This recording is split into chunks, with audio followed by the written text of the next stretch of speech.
Hello everyone, my name is Bean, and in today's episode we are going to be moving some villagers. In the future, hopefully within a couple episodes here, we will have a fully functioning villager trading hall right over there.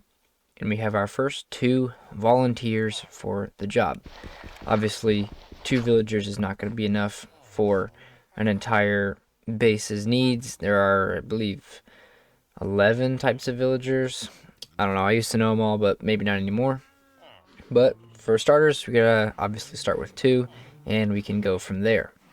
So we are gonna move these guys over there, and then we will have them essentially make some baby villagers, and we'll have more. The easiest way I've found to move villagers is just to take away their workstation, run away a few blocks, place it down, and they'll come to the workstation. As you can see, he's currently unemployed, and villagers like to look for jobs, so now he has his hat on. He is a farmer. Take away his job again.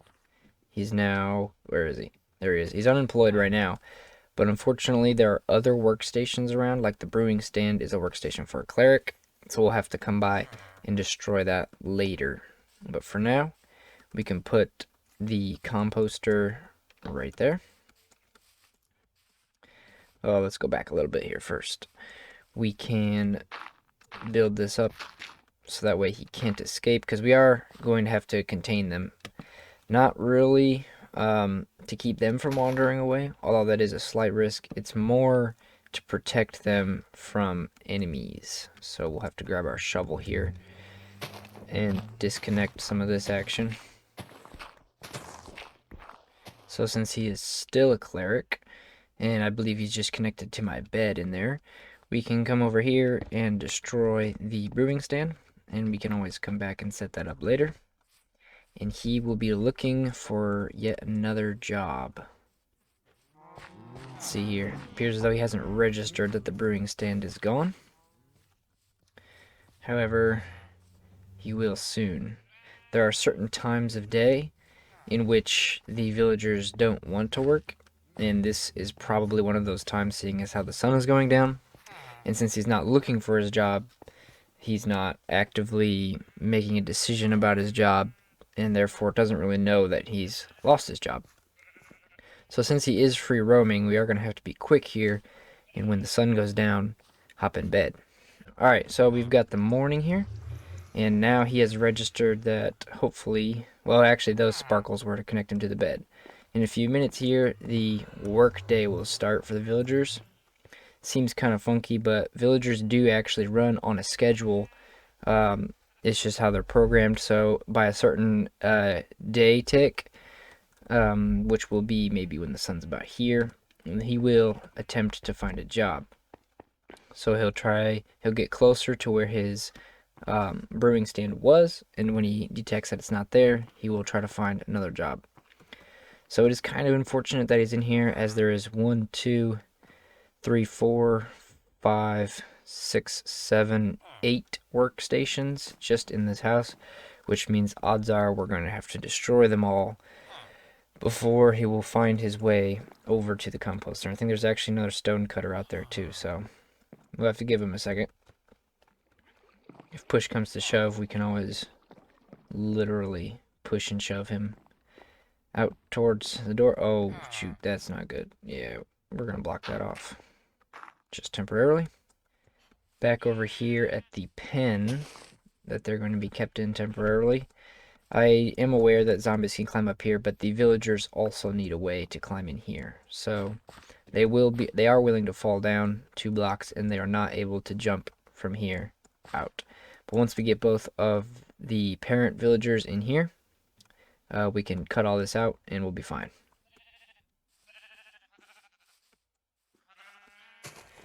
Here he comes now. Seems like he's headed towards where his brewing stand was. Didn't find it. And now he's headed for the stone cutter. We can remove that. And he will now look for yet another job site, which is the composter in the pen.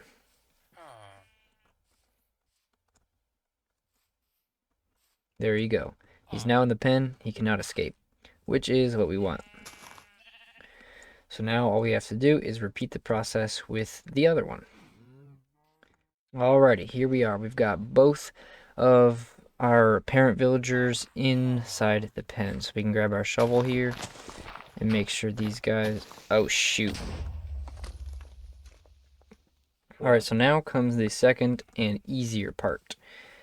So first we gotta get these guys some beds. So we're gonna grab some wool.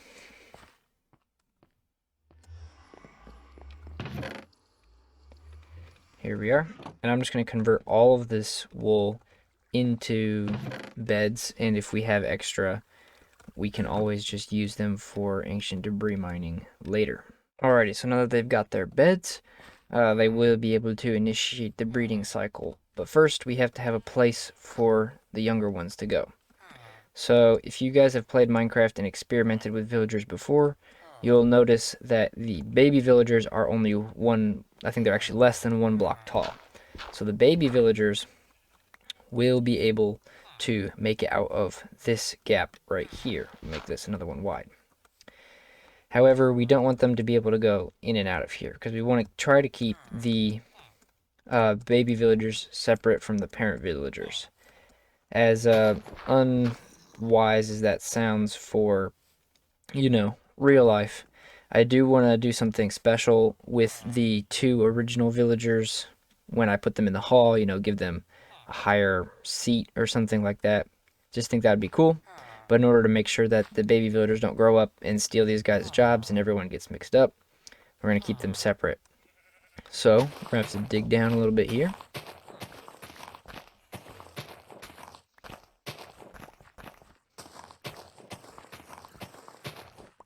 I don't like that sound. Where is it?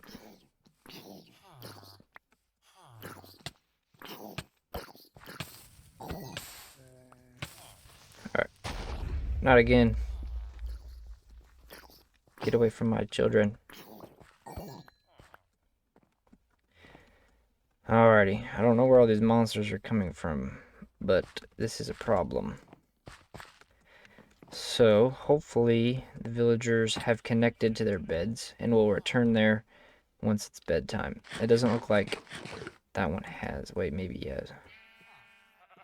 Okay, looks like he's going to bed and he's going to my bed, which is an issue. So, villagers will only produce as many babies as there are available beds, which is why we have all of these white beds down here. So, if we just go ahead and put these down here like so, that seems like all of them. Very good.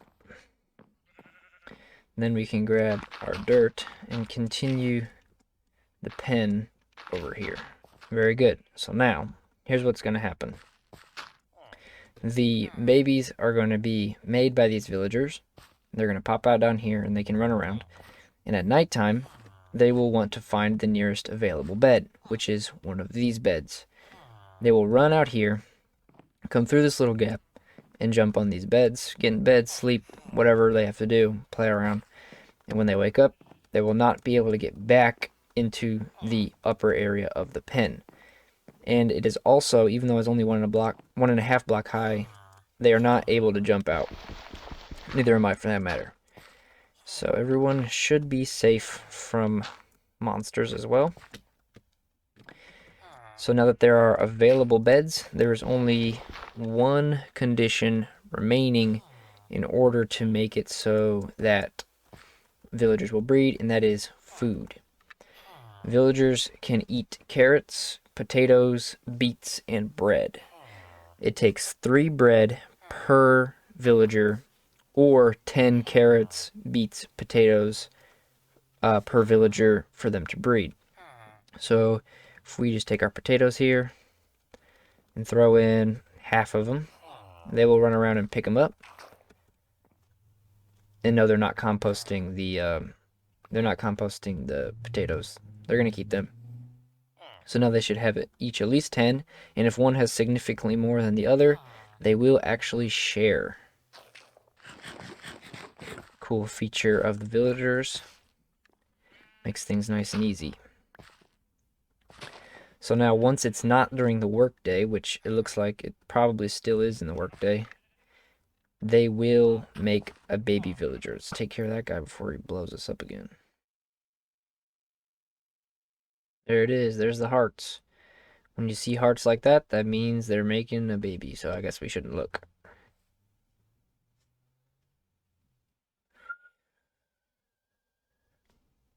You done? Alright, looks like they're done. Oh, nope, not done. They're going crazy. Well, maybe they've already done one and maybe they're doing another one. That plopping you hear is the sound of them actually sharing the potatoes that I gave them. I had to add a little bit more potatoes just to make sure everything was squared away. Alright, guys. This is the third false alarm I've had with these two villagers. I've got the hearts action going on in the air, only to be followed by they have like a similar emotion status above their head, but it's this symbol for anger or when they lose their job. So, because you guys take it forever, no jobs for you. Besides, you don't need them anyways. But I have used almost all of my food. I have these 7 carrots and nothing else. Well, never mind. These are all grown. I thought just before I started recording, I just harvested and replanted. But it looks like they've had enough time to regrow. So we'll come in here, grab all the carrots. Just a few there. There we go. Now, since these villagers are unemployed, they don't actually have a workday schedule. So if I throw those in there, they'll pick them up and share them, and they can make baby villagers at any time during the day. So now all that's left to do is sit here and wait for the hearts to pop up. Hearts, hearts. Cross your fingers.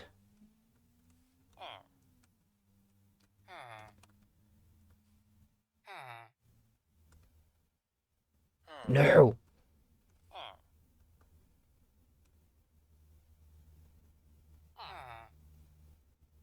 What happened? What happened? What's wrong with you guys? When in doubt, throw more food at them. No, stop. Cut it out the angry marks. No fighting. Well, guys, unfortunately, that's all we have time for today. I know we didn't get to meet the baby villagers. The villagers are just being difficult. That's how they always are. But hopefully by the next episode, we will have enough baby villagers to start off our starter trading hall here. Get several different kinds of villagers going. I will also hopefully have a maxed netherite shovel by then. I won't make a video on it, as it literally has the same enchantments as the pickaxe. But we'll do some netherite mining off camera. I'd like to thank you all for watching this video, and I'll see you next time.